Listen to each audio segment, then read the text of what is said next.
For the second time in 3 seasons, the Devils were eliminated by the Hurricanes in 5 games. Ironically, both those elimination games went into overtime and they were decided via a power play goal. We have a lot to break down in today's episode of Locked On Devils. Let's reminisce together. Buckle up, everybody. You're Locked On Devils, your daily podcast on the New Jersey Devils, part of the Locked On Podcast Network, your team every day. Hi, this is Bryce Salvador, and you're Locked On Devils with Trey Matthews. Scores! Oh, Steven stepped up, nailed it. Brodor's got the puck. What a shot. The Devils win the Stanley Cup.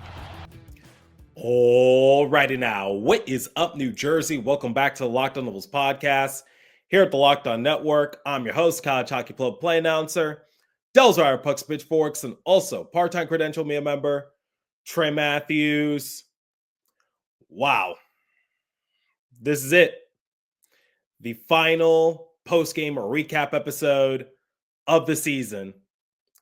The New Jersey Devils were eliminated by the Carolina Hurricanes in round 1 of the Stanley Cup playoffs by a score of 5-4. For the second time this series, a winner had to be decided in double overtime. I did say that if the Devils were going to go down, I would like for them to go down swinging, just make the series somewhat competitive. And given what they had to go through, I think they did just that.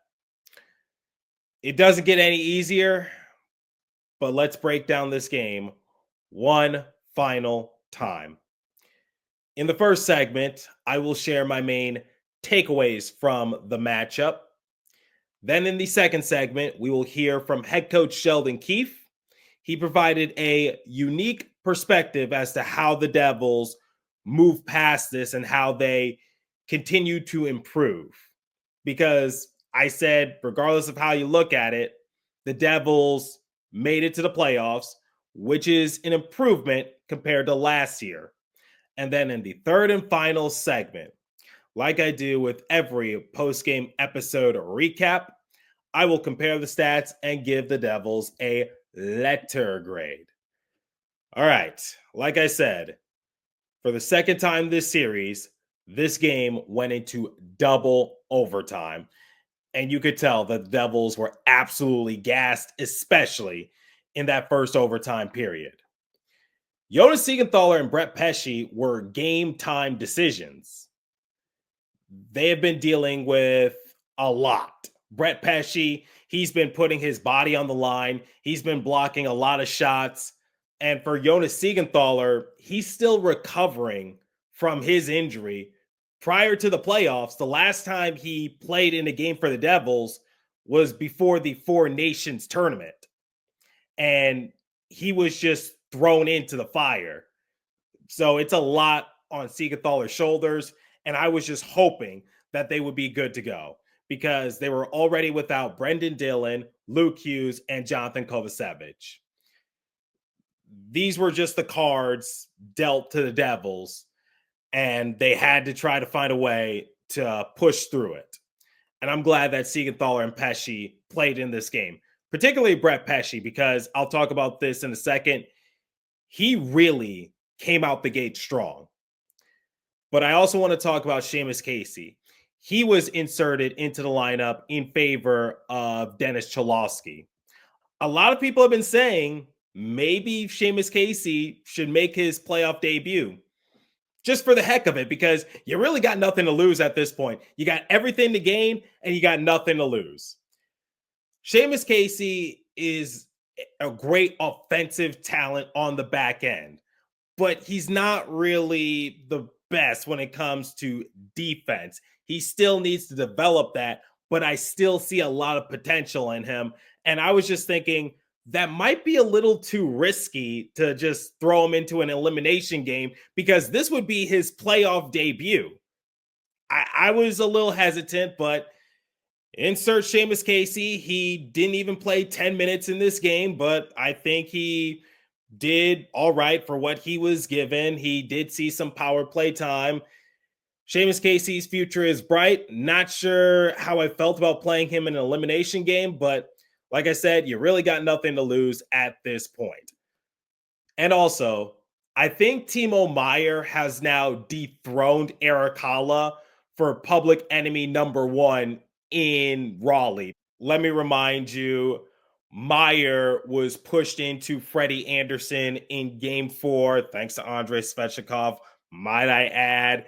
And Anderson had to leave the game early due to injury. He's officially listed day to day. I think he will play in the next round for the Hurricanes. That's just my educated guess, but the Hurricanes faithful did not take it easy on Meyer. They showed him no mercy. Anytime he was showed on the Jumbotron, they mercilessly booed him, similar to how they do with Halla. Anyway, Pyotr Kochetkov, he got the start. Remember, he came in substitution in game 4 to replace the injured Anderson. That was the X factor heading into this game. Could the Devils get to Kochetkov early? And they did so. They scored 3 early goals. And Brett Pesce, he was really facilitating the offense for New Jersey.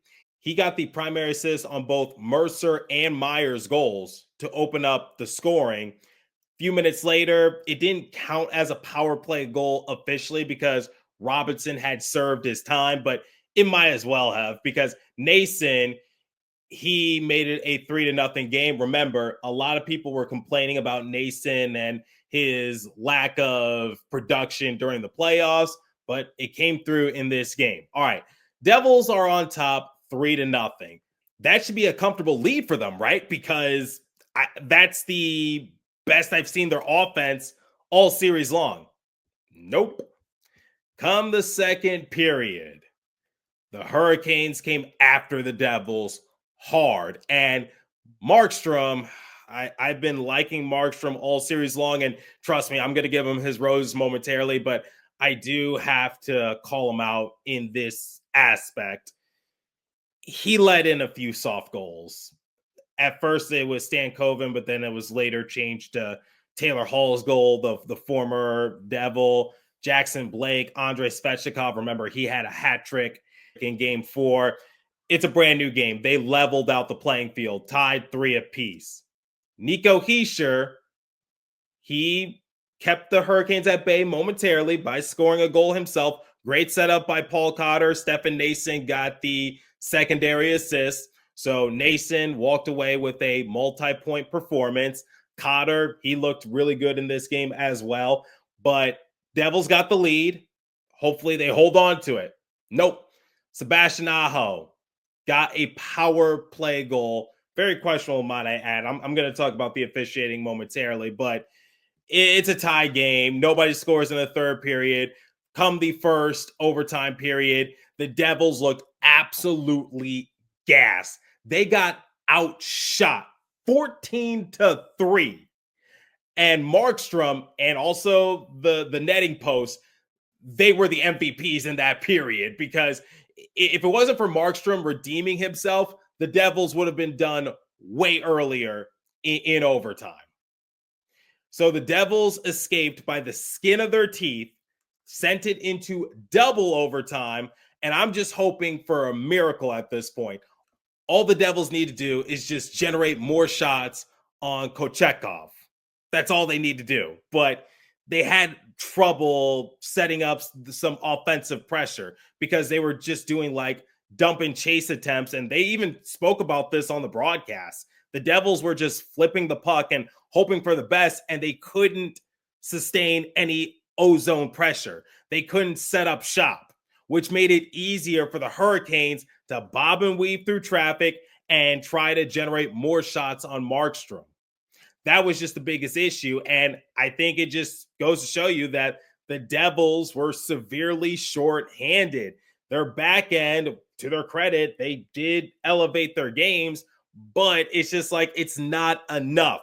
The Hurricanes were just potent. They were fast. They were electrifying in overtime. And I was just saying to myself, ooh, this is not good. But second overtime period. Dawson Mercer, he was called for high-sticking Kotkaniemi, and it was a double minor. But here's the thing. I don't think Mercer should have gotten a penalty, and Sheldon Keefe even acknowledged it during his post-game press conference that Mercer was just playing the puck. Like, it was a follow-through. Kotkaniemi was kind of in the line of fire, and I guess call it however you want to call it, but a double minor, and I'm just like, oh, that's not good. Because this series came down to special teams, and the Devils got beat badly in that department. You live by special teams or you die by special teams. And unfortunately, the Devils called 911. They died in the special teams battle against the Hurricanes. So they kill off the first half of the double minor, but Sebastian Aho secured his second goal of the game, and he sent the Hurricanes to the next round. I know I usually compare stats at the end of these recap episodes, but just to give you reference as to how outshot the Devils were, 54-35 in favor of the Hurricanes.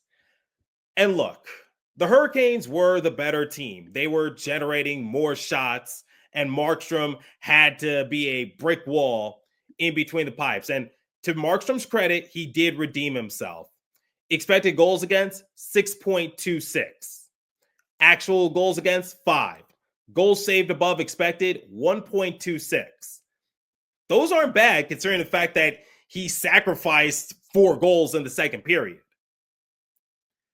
But I do got to talk about the officiating because, look, I get it. Maybe you do need to call a few penalties here or there, but can you make it a little more even? Because I felt as though the Hurricanes, I could be wrong. I felt as though some of the Devils' penalties weren't fair compared to what the Hurricanes were getting away with.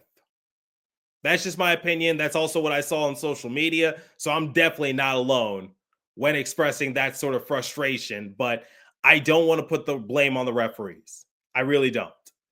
But there was just a combination of things that weren't going into the Devils' favor. For one, they were just plagued with injuries, and it was bound to catch up to them. And when you send a game like this into double overtime, it's the kiss of death. Second thing is their special teams just nowhere to be found in this series, sacrificing way too many power play goals and not scoring enough themselves. Stefan Nason's goal in the first period, it did not count as a power play goal. Almost did, but the power play clock hit 0. Referees didn't help the Devils in this case, I will admit, but this goes back to what I said after game 3.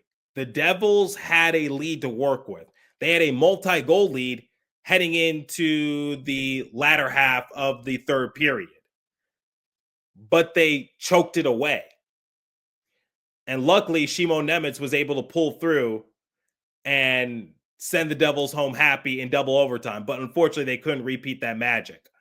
So we'll talk more about this in the next segment, but the Devils were pretty much doomed from the start, if we're being realistic. All right. We're going to hear from Sheldon Keefe, and I will react to that soundbite. But before we continue, let me tell you guys about Game Time. The Stanley Cup playoffs are here. And if you've never been to a live NHL playoff game, it's unlike anything else. The intensity, the speed, the energy in the building, it's next level. And thanks to Game Time, getting in the door is easier and more affordable than ever. Game Time is the fastest way to grab playoff tickets, even for those must-see matchups. Prices actually drop as puck drop gets closer, and with last-minute deals, you can save up to 60%. Their all-in pricing shows the total cost up front. No surprise fees at checkout. The app even shows you great views of your seats, so you know exactly what you're getting before you buy. And with Game Time ticket coverage, I know I'm protected, whether it's cancellation protection, job loss assurance, or their 24-hour return guarantee. Take the guesswork out of buying tickets with Game Time. Download the Game Time app, create an account, and use the code LOCKEDONNHL for $20 off your first purchase. Terms apply. Again, That's code Locked On NHL for $20 off. Download the Game Time app today. Last minute tickets, lowest price, guaranteed. All right, let's listen into what Sheldon Keefe had to say post game. Take a listen. Listen, I think, as we get time for this to,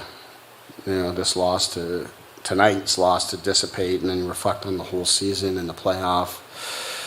I think I'll come away feeling positively about some of the steps we've taken. And, when we get back to Jersey, we'll talk more about it. But I do think we improved and we found out lots about some of our people in this series, in these circumstances. I thought you look at how we were in game one, from game one of this series to tonight, I thought a lot of our players just really improved and grew through that. Guys who came in with little or no playoff experience. Look at the huge moment of Simon Nemec in game three. The overtime goal, but to me it's more than that, just his play. Like, we have no chance in this series, and we'd be swept and gone with the injuries we had on defense if Nemo doesn't step up the way that he did. So he was a real bright spot coming out of this whole experience. But there's others, We ended up not using them a lot tonight. I thought Casey stepped right in and did some really good things. I thought a lot of our top guys did a nice job through the series. We got some others that I think will reflect and look a lot and learn a lot about what this time of year is about, how hard it is. But we got time to digest that and work with our guys on that. But all in all, I hate losing. I really hate losing. And it's hard to be positive coming out of that because I just hate it. I mean, despite our circumstances, I come to the rink today believing we're going to win today and believe we have a chance to win the series. So this sucks and it's disappointing, but I'm proud of our group and how they fought, because it's when you're behind the bench, especially in these games, in these moments, like, you're there, you see it, you feel it. You can, the guys are giving you everything. They are exhausted, and it's very, very hard hockey to play when you're down at ice level and you're with the players on the bench, the crowd noise, all these things. It's an unbelievable environment, and your players and your team can't help but to improve within it. And clearly, we have to continue to improve. But I believe we took small steps through this, and we're going to have to make more. All right, let me start off with this. This series loss is not on Sheldon Keefe. He was working with what he was being given. And honestly, he was given a bad deck of cards. The Devils were dealing with a lot of injuries. They didn't have Jack Hughes. Obviously, they haven't had him for a good while. Jonas Siegenthaler dealing with injury, recovering. Dougie Hamilton, same way. Pesce now dealing with something. He was also a game-time decision. Brendan Dillon, Luke Hughes. Sheldon Keefe revealed in that same press conference that the team knew that both Dillon and Hughes were not going to return the rest of the series. I even talked to Ken Danico about the matter, and he said you don't usually miss playoff time unless you're really hurt. So I even said in one of my more recent episodes, the chances of both of them coming back in this series, let alone the playoffs, I felt as though it was very unlikely. Kovacevic, he got hurt in this series as well. Look, what did you expect from the Devils at this point? I even said once Jack Hughes went injured, I called it. I said this season is pretty much over. The Devils, forget about making a deep run in the playoffs. At this point, it's just survive to get into the playoffs, and they did that. Everything else is gravy. I can already see Maple Leafs fans making jokes saying, oh, Sheldon Keefe, he got eliminated in the first round again. Well, don't look now, but the Leafs are about to force their series to 6 games despite having a 3-0 head start against the Senators. But I digress a little bit. The Devils were pretty much doomed from the start. And Sheldon Keefe even said in one of his recent media availabilities that depth is also an issue because you can't expect certain guys to all of a sudden flip a switch and start scoring. Players like Paul Cotter, Eric Holla, Justin Dowling, you name it, their scoring is anywhere from non-existent to sporadic. And look, for Eric Holla, he's supposed to be a Swiss Army knife. He's supposed to do a little bit of everything. More likely than not, do like face-offs, work the dirty areas, things like that. I get it. He was dealing with an injury this season, but I think Eric Holla knows he can perform better. Paul Cotter, he knows he's not really going to score. His job is to bring physicality, and he has done that this season. To his credit, I think he had 9 hits in this game alone. So that's his job.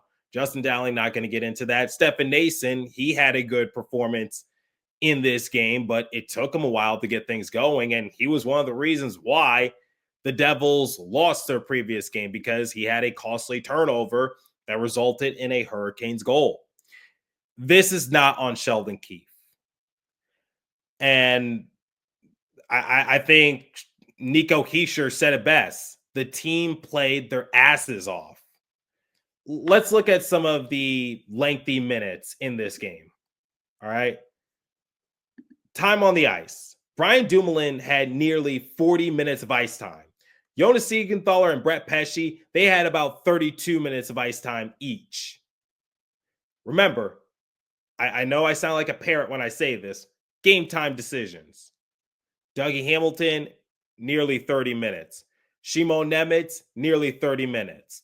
I got to give a lot of credit to Shimon Nemitz. He walked away with a point in this game. He got the primary assist on Stefan Nason's goal in the first period. I've been rather hard on Shimon Nemitz, but the playoffs are showing that he definitely has a bright future. How the Devils handle him the rest of the way, that's up to them. But I must say, if Nemitz had to play for his life, he certainly did so in this series. Got to give props to him. And Sheldon Keefe even gave Nemitz his roses, because without Nemitz, the Devils get swept easily. He was definitely a big X factor piece. And I talked about how sometimes heroes are created in the playoffs. A mundane, a dime in the rough, a player you least likely expect to really pull through. Got to give credit to Shimon Nemitz. And he spent a majority of the season in the AHL. So where do the Devils go from here? Well, I think Tom Fitzgerald, he needs to go back to the drawing board. He needs to make it more of an emphasis to balance things out. This past offseason, it was about adding more physicality and, of course, goaltending. He got Jacob Markstrom. He got physical players like Brendan Dillon, Paul Cotter, Stefan Nason. I've liked those moves by Fitzgerald. But let's face it, the depth just was not there for the Devils. That was one of their biggest flaws. We'll talk about it in the future episode. But for the time being, like I said in the first segment, I just wanted the Devils to make it a competitive series, and I know that they were handled in 5 games. It's pretty much a gentleman's sweep, but they sent 2 games into double overtime. You don't do that without a valiant effort. Jacob Markstrom, he redeemed himself. He really did. So they went down, but they went down swinging, and I can't take that away from them. All right. For the final time, we'll compare the stats and give the Devils a letter grade. But before we continue, let me tell you guys about FanDuel. The NBA playoffs are here, and trust me, I'm not going to be watching the rest of the way because my Lakers are down 3-1 to the Timberwolves. FanDuel is giving new customers an incredible way to get in on the action. Right now, when you join FanDuel and place your first $5 bet, you'll get $250 in bonus bets if your bet wins. I love how FanDuel makes betting so easy, whether it's picking my favorite team or diving into player props. From 3-pointers to steals to assists, FanDuel has so many ways to bet your favorite player props. Plus, after the game tips off, you can even combine live prop bets into a same-game parlay for a chance to win big. Don't miss out. Head to FanDuel.com and claim your $250 in bonus bets today. Please remember to always gamble responsibly. All right, ladies and gentlemen, boys and girls, people at home and abroad, let's compare the stats and give the Devils a letter grade. I already talked about the shot differential. It was astonishing. 54-35 in favor of the Hurricanes. Power plays. Devils were 0 for 3, but I'm sure people will consider Nason's goal in the first period as a quote-unquote pseudo power play goal because the clock hit approximately 0 when he got the shot off. That the clock, I mean, in this case, the power play time. Hurricanes were 2 for 6, came down to special teams in this series, and like I said, ad nauseum, the Devils lost that badly. Hits 46-39 in favor of the Hurricanes. Giveaways 21-11 in favor of the Hurricanes. Takeaways 3-1 in favor of the Hurricanes. Block shots 25-9 in favor of the Devils. Time spent in penalty box 12-6 in favor of the Devils. All right. If I had to give the Devils a letter grade, I will give them a bit of a curve just because it's the final game of the season. I want to end 2024, 2025 on a positive note. Also, the Devils did make this competitive. People like Jacob Markstrom redeemed themselves. Stefan Nason had a good outing. Paul Cotter had a good outing. I think people loved Seamus Casey. It was a valiant effort from the Devils. They got off to a very good start, but that second period, they completely imploded. On the bright side, at least they made it competitive still. And I was actually talking to Nick Villano, my boss over at Pucks and Pitchforks, and I just said, I just want this game to be competitive because I recently submitted an article for the Pucks and Pitchforks website, and he just said, it doesn't feel that this game could end 6-4. He didn't specify which team, but hey, 5-4. So very close. It was a high octane offense type of game. If you like offense, you'll love this game anyway. If I had to give the Devils a letter grade, I'll give them a solid B. I'll be polite. I'll give them B. It was a good effort. They just fell short. Jacob Markstrom redeemed himself, but then again, Markstrom did kind of create that mess in the first place by allowing a few softy goals. And I think some people on social media were pushing for him to be pulled. But you know what? I'll live with it. Solid B all around. And that's how we're going to close out the 2024-2025 season. So let me know your thoughts. What did you think of this game? Will you continue to watch the playoffs? And what are your expectations for the Devils moving forward? I'm curious to hear your thoughts. Leave a comment down below if you're watching on YouTube. If you're listening on podcast streaming service, hit me up on my personal X page app at TreyMatt4 or the show's X page app at Locked On Devils. As for today's episode, that's all time I have for you. Continue to stay safe. Have a wonderful day in New Jersey. Go Devils. I will catch you guys in the next episode. Thanks for listening. Once again, lots of off-season content coming your way.